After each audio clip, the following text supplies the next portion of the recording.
Good morning students. Good morning sir. चलिए अब हम अपने आगे बढ़ते हैं इंपोर्टेंट क्वेश्चन की तरफ। कौन सा इंपोर्टेंट क्वेश्चन हमारा अभी है? 8 इंपोर्टेंट क्वेश्चन।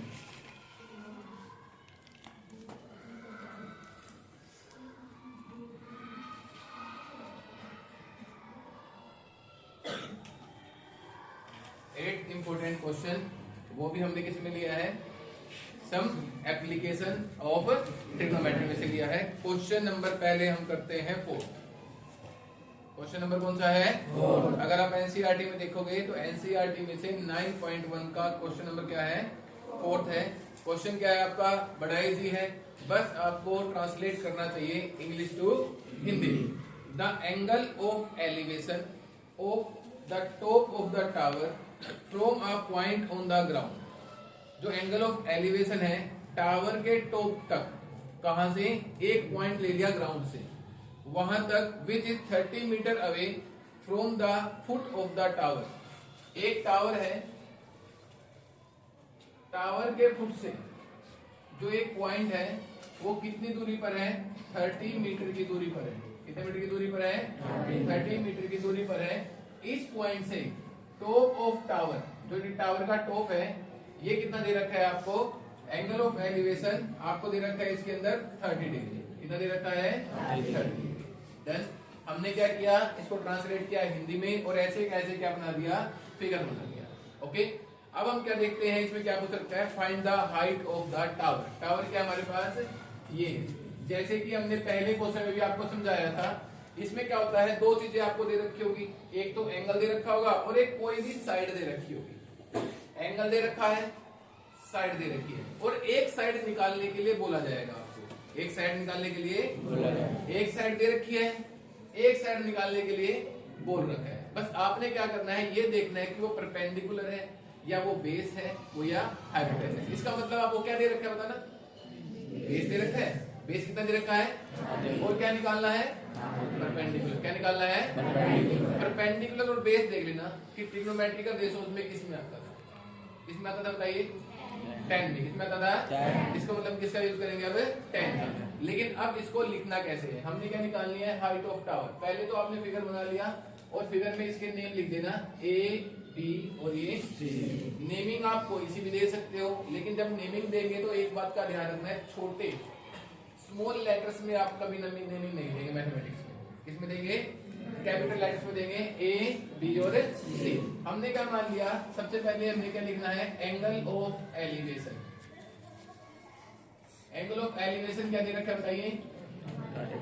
30 डिग्री। एंगल लिखने का तरीका क्या होता है? जिसपे एंगल होता है वो बीच में लिखते हैं, और जो दो पॉइंट होते हैं उनको साइड में लिखते हैं, ए और बी। ये हो गया हमारा एंगल। एंगल का साइन क्या होता है हमारा? ये वाला। Okay, angle A C B कितना दे रखा है हमारे को? 30 डिग्री।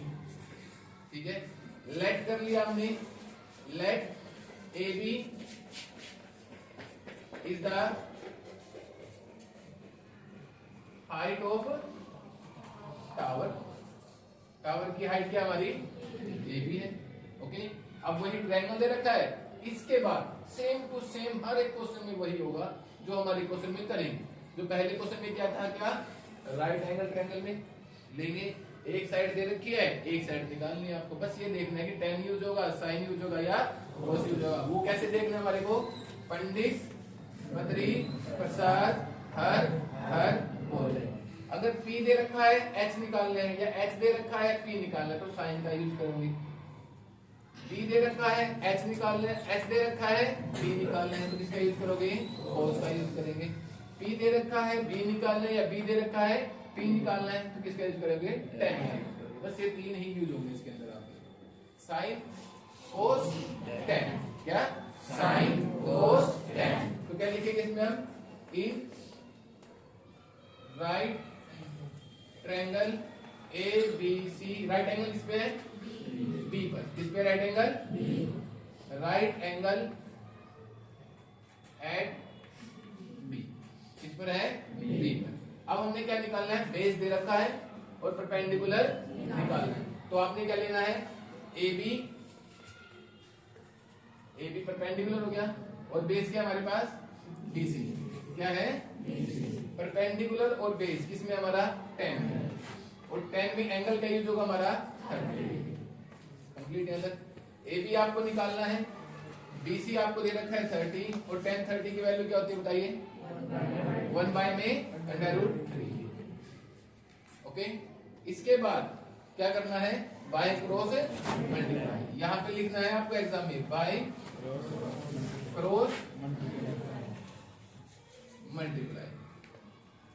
ओके, तो क्रॉस मल्टीप्लाई करेंगे, AB को √3 से करेंगे तो क्या जाएगा √3 AB, 30 को 1 से करेंगे तो क्या जाएगा 30 √3 मल्टीप्लाई में इधर जाकर कितना चला जाएगा डिवाइड में, तो AB इज इक्वल टू में 30 बाय √3। ओके, ये आपका आंसर नहीं होगा।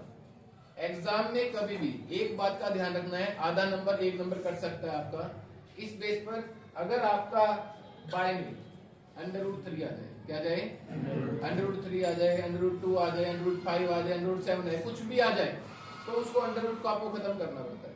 उसको खत्म कैसे करेंगे बाय रैशनलाइजिंग द डिनोमिनेटर। क्या करेंगे अब ये रैशनलाइजिंग द डिनोमिनेटर क्या होता है कि जो भी नीचे हो आपका, जो भी नीचे हो उसको ऊपर और नीचे से मल्टीप्लाई कर दें। किसे मल्टीप्लाई कर दें ऊपर और नीचे से, जो भी आपका नीचे वाला हो। तो यहाँ पे क्या लिखेंगे हम बाय रैशनलाइजिंग द डिनोमिनेटर।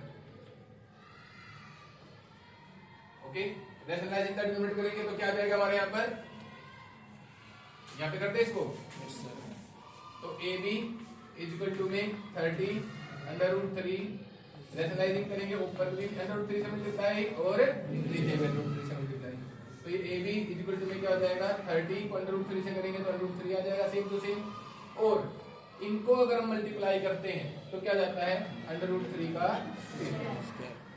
कोई भी अगर सेम टर्म को आप मल्टीप्लाई करते हो, जैसे कि A को मल्टीप्लाई A से करते हैं तो क्या आता है, क्यों अगर बेस सेम होता है, बेस सेम होता है तो पावर क्या हो जाती है ऐड हो जाती है। क्या हो जाती है बेस सेम पावर ऐड, तो A रहेगा और 1 और 1 कितना हो जाएगा 2 हो जाएगा। जैसे कि आप x की मल्टीप्लाई x से करते हो तो बेस सेम है, पावर क्या हो जाएगी ऐड, तो आंसर क्या आ जाएगा x की पावर 2 आ जाएगा।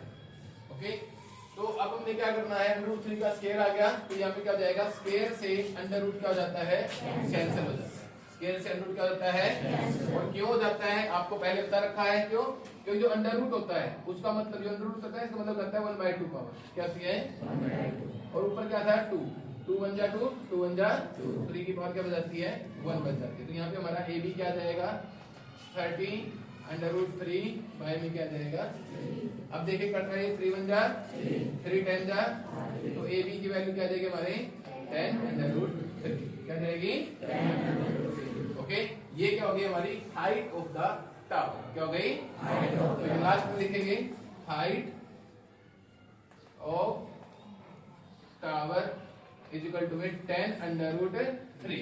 ये नहीं लिखना 10 √3 के साथ इसकी जो यूनिट होगी, जो इसकी यूनिट होगी मीटर में है सेंटीमीटर में है, आपने किससे पता चलेगा जिसमें ये टर्म दे रखी होगी आप, किसमें है ये मीटर में, तो क्या होगा ये इसको हम मीटर में कर देंगे, इसमें कर देंगे।